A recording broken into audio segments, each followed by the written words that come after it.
నమస్తే, welcome to Satya's cooking channel. ఈరోజు aunty గారి సెకండ్ రెసిపీ అండి. సంవత్సరం పాటు నిలవ ఉండే అల్లం పచ్చడి చూపించబోతున్నామండి. ఈ పచ్చడి చాలా బాగుంటుందండి. పక్కా కొలతలతో ఆంటీ గారు నా చేత చేయించారండి. చాలా బాగుంటుంది, చాలా ఈజీ కూడా. ఎవరైనా ఈజీగా చేసేసుకోవచ్చండి. అలాగే ఇది రైస్లోకి, టిఫిన్స్లోకి చాలా బాగుంటుంది. మరి ఆ తయారీ విధానం ఒకసారి చూసేద్దామా? దానికన్నా ముందు మన ఛానల్కి ఫస్ట్ టైం కనుక వచ్చినట్లయితే ప్లీజ్ సబ్స్క్రైబ్ చేయండి. పక్కనే ఉన్న బెల్ ఐకాన్ని క్లిక్ చేయండి. మరి ఇంకెందుకు ఆలస్యం, ప్రాసెస్ స్టార్ట్ చేసేద్దామా? ముందుగా 200 గ్రామ్స్ చింతపండుని తీసుకొని ఇందులో ఉన్న విత్తనాలు, పైన ఉంటుంది కదండి సైడ్న నార, అలాంటివి తీసి పెట్టుకోవాలి. ఇప్పుడు ఒక బౌల్ తీసుకొని ఈ చింతపండుని ఇందులో వేసుకోవాలి. ఇలా వేసుకొని ఒకసారి వాష్ చేసుకోవాలండి. కొద్దిగా వాటర్ వేసుకొని ఇలా వాష్ చేసుకోవాలి. ఎందుకంటే చింతపండు డస్ట్ అది ఉంటుంది కదండి, దానికోసం ఇలా వంపేసుకొని ఒక చిన్న టీ గ్లాసు వాటర్ వేసుకొని చక్కగా స్టవ్ మీద పెట్టుకొని బాయిల్ చేసుకోవాలండి. ఇది వాటర్ అంతా దగ్గరికి అయిపోయినంత వరకు ఇలా ఉడికించుకుంటే సరిపోతుంది. ఇలా ఉడికిపోయింది కదండి. ఇప్పుడు దీన్ని స్టవ్ ఆఫ్ చేసుకొని పక్కన పెట్టేసుకోవాలి. చల్లారాక మిక్సీ పట్టుకోవాలన్నమాట. ఇది చల్లారేలోపు మనం స్టవ్ మీద ఒక ప్యాన్ పెట్టుకోవాలండి. ప్యాన్ పెట్టుకొని ఒక 3 టేబుల్ స్పూను ధనియాలు వేసుకోవాలి. అలాగే 1 టేబుల్ స్పూను జీలకర్ర, ఒక 1/2 టేబుల్ స్పూన్ మెంతులండి. వీటిని చక్కగా లో ఫ్లేమ్లో పెట్టుకొని మంచి స్మెల్ వచ్చినంత వరకు మనం ఫ్రై చేసుకోవాలి. లో ఫ్లేమ్లో పెట్టుకొని ఫ్రై చేసుకుంటే ఈవెన్గా చక్కగా ఫ్రై అవుతాయి అన్నమాట.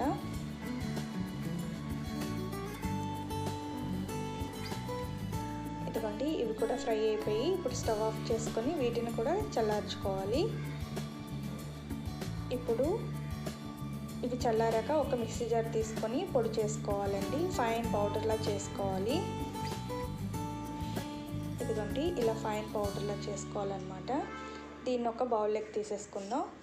ఇదే మిక్సీ జార్లో మనం ముందుగా ఉడికించి పెట్టుకున్నాం కదండి చింతపండుని, దీన్ని కూడా వేసుకొని చక్కగా ఫైన్ పేస్ట్లా చేసుకోవాలన్నమాట. వాటర్ అది ఏమి యాడ్ చేయకుండా ఫైన్ పేస్ట్లా చేసుకోవాలండి.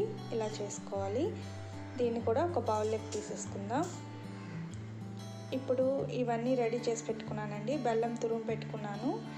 ఇది ఒక 300 గ్రామ్స్ ఉంటుంది బెల్లం. ఇలా చక్కగా తురుము పెట్టుకున్నాను అన్నమాట.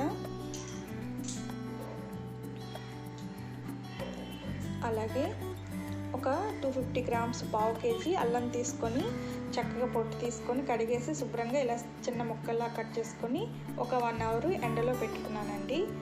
ఇలా రెడీ చేసి పెట్టుకోవాలి. 3 మ్యాంగో మిర్చి పౌడర్ తీసుకున్నాను. మనం ముందుగా పేస్ట్ చేసి పెట్టుకున్నాం కదా చింతపండు. ఒక 2 పెద్ద వెల్లుల్లి రెబ్బలు ఇలా పొట్టు తీసి పెట్టుకున్నానండి. కొన్ని పక్కన పెట్టుకున్నాను.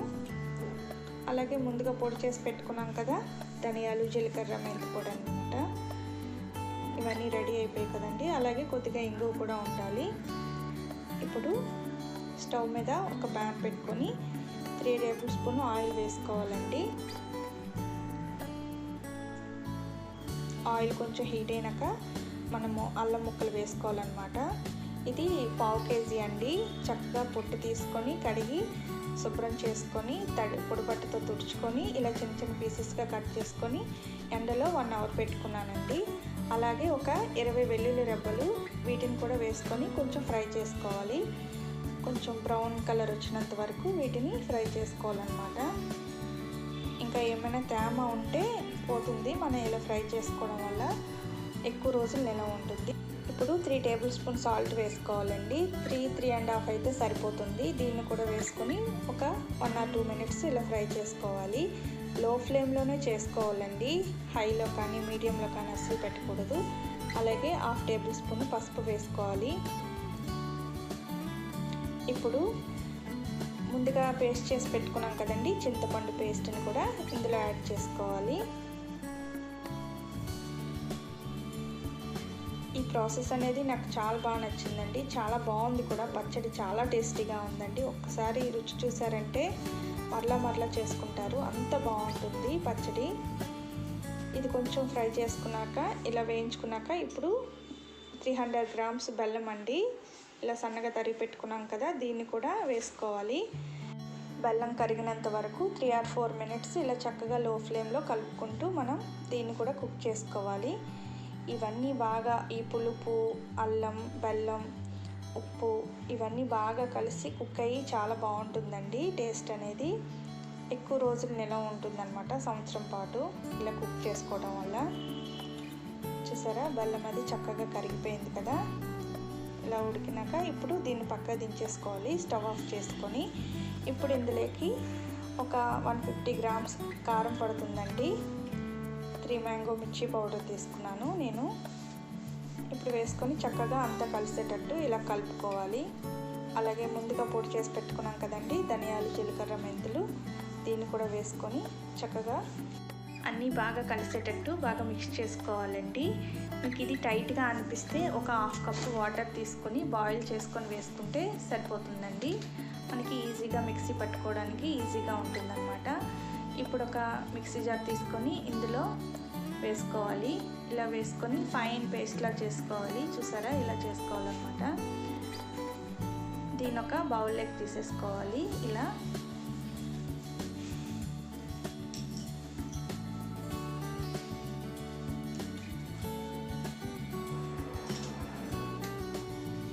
ఇలా తీసుకున్నాక మిగిలింది కూడా వేసుకొని చక్కగా ఫైన్ పేస్ట్లా చేసుకోవాలండి. నేను ఇలా చేసుకొని పక్కన పెట్టుకున్నాను.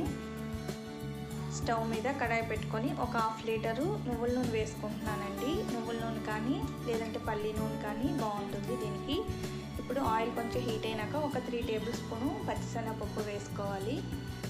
నువ్వుల నూనె కదండి, ఇది పొంగుతుంది, ఇలా కలుపుకుంటూ ఉండాలి, లేదంటే బయటికి పొంగిపోతుంది అనమాట. ఇప్పుడు 1 టేబుల్ స్పూను ఆవాలు పోపు కోసం, 1/2 టేబుల్ స్పూన్ మెంతులు, ఒక 20 వెల్లుల్లి రెబ్బలు, ఒక 4-5 ఎండుమిర్చి, కొద్దిగా కరివేపాకు. ఇప్పుడు ముందుగా ఎండుమిర్చిని వేసుకోవాలి. ఇలా కలుపుకుంటూ ఉండాలండి. బాగా పొంగు వచ్చేసింది మాకు నువ్వుల నూనె. అలాగే మెంతులు, ఆవాలు కూడా వేసుకోవాలి. ఇవి కొంచెం ఫ్రై అవ్వాలండి. ఇలా కలుపుకుంటూ మనము చూసుకోవాలి, పొంగిపోతుంది అనమాట. ఇప్పుడు కరివేపాకు అలాగే పొట్టు తీసుకున్న వెల్లుల్లి రెబ్బలు కూడా వేసుకొని, అలాగే 1 టేబుల్ స్పూన్ ఇంగు కూడా వేసుకొని 1 నిమిషం ఇలా ఫ్రై చేసుకోవాలండి. పోపు వేగిపోయింది. ఇలా వేగిపోయినాక మనం ముందుగా పచ్చడి మిక్సీ పట్టుకున్నాం కదండి, అల్లం పచ్చడిని, దీన్ని ఇందులో వేసుకోవాలి. కొద్దిగా పొంగుతుందండి. నువ్వుల నూనె అయితే ఇలా పొంగొచ్చింది బాగా. మాకు చూసుకొని జాగ్రత్తగా మనం పోపు వేసుకోవాలన్నమాట.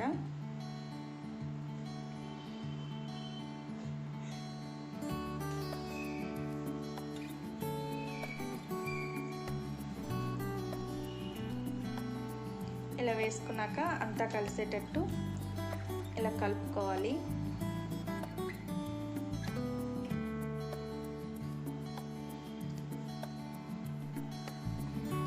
ఇలా మిక్స్ చేసుకొని చక్కగా దీన్ని ఒక 2-3 మినిట్స్ లో ఫ్లేమ్లో కుక్ చేసుకోవాలండి.